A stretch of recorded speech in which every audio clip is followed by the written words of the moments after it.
think I finally found a hole that was too tight and too deep for me to get into, but before we do that, first I found these 2 shells in the coral rubble. I showed them to Sasha and she snatched them out of my hand. Alright, that's enough. Give them back. Then I found a plastic bag drifting around along the bottom. Wait a second. I flipped it around and realized it's a compostable bag. I wonder how long it would take to actually compost just sitting in the ocean. So I guess it's not technically plastic. Sasha was like, "You're probably gonna make a joke about how it's a condom or something." No, I'm not. I don't use them. Then I found a pincushion sea star like I always do. She actually dove down with me because she wanted to see it. And I was like, nope.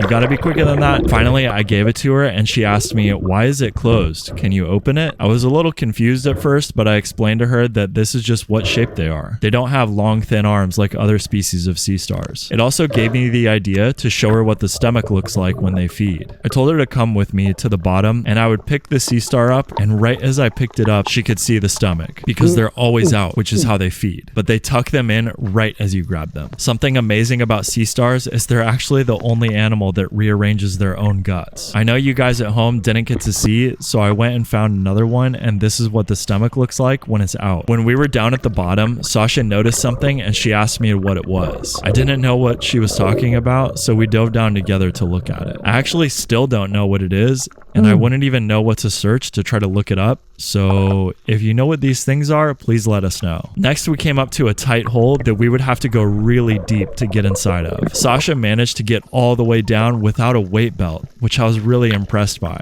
But unfortunately, she wafted the sand in front of her and blinded herself. She almost hit her head on top of the cave, but luckily I pulled her back and stopped her before she did. We went down for a second attempt.